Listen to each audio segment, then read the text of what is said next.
Hi, this is Trevor Conquergood. Welcome to this week's RNK Software Club's video for the week.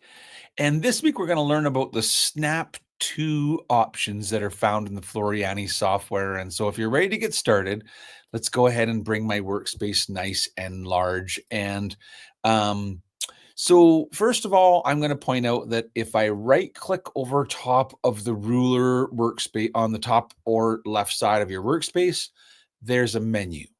And in here are options to show your grid and several snap to options like snap to objects, snap to anchors, snap to guidelines, snap to grid, and currently grayed out snap to move. First of all, let's show the grid. And so you can see your grid background and notice that if I right click over the ruler, I can also interact with the grid settings. So you can see that I currently have my grid set up in inches, with a 1/4 inch for every kind of minor cell, and then a large cell every 8 squares. So I guess every 2 inches, I have a purple line, and you can control the colors of those lines.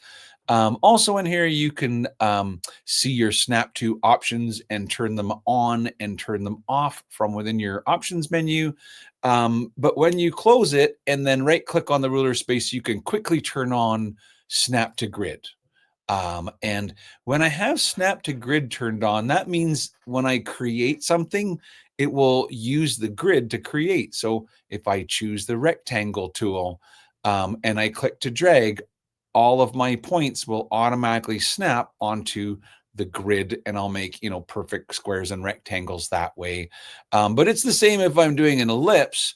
It's still going to snap to the grid settings when I'm making my, ellipse shapes. And same thing with the pencil. If I'm just drawing, it's going to naturally find the union for every grid spot so that I can draw lines that are, exactly the ones that I want. And of course, right click to stop drawing a line. So when you have on snap to grid, it's pretty obvious when you create, everything snaps to the grid.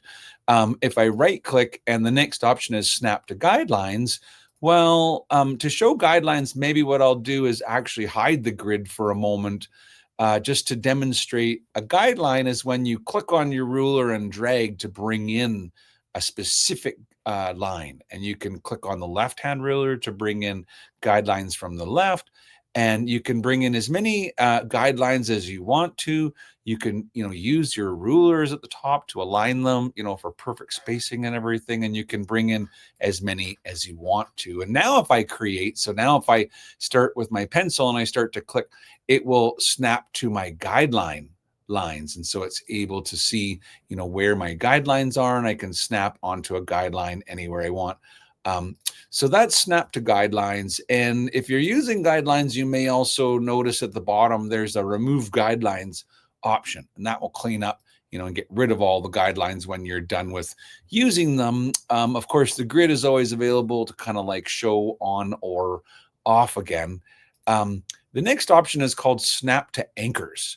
And with snap to anchors turned on, you'll notice that all of your previously drawn shapes have little black points where their shape points are.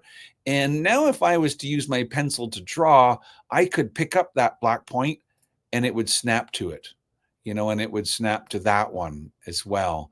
And so if I right click, I would have drawn a line that shared the same anchor point. We didn't join the line. It's still a separate line, but it will have the perfect kind of connection to these other shapes because it snapped to them when we drew it. And so that is what snap to anchors is for. And snap to objects. So snap to objects. Now if I'm drawing a line and I get anywhere close to this circle or square, it will snap to its outer edge, and so you can use that to snap as well. When I right click the menu, I also want to point out there's something called snap to move. So snap to move means not when drawing, but when I select and move things. So for example, if I turn on snap to move, and then maybe let's just select this square shape and notice that as I move it, it's snapping to new grid spaces. And so with snap to move turned on, it no longer affects the drawing, it affects the moving of the shapes. If I right click and turn off snap to move, then if I move the square, it doesn't snap to the grid or snap to the guideline. And so essentially the option for snap to move says apply the snap to options when I'm moving my shapes, and you can pick them up and move them. Another thing with snap to move is I want you to notice when I go to select this shape, I have the ability to select where on the shape I select it.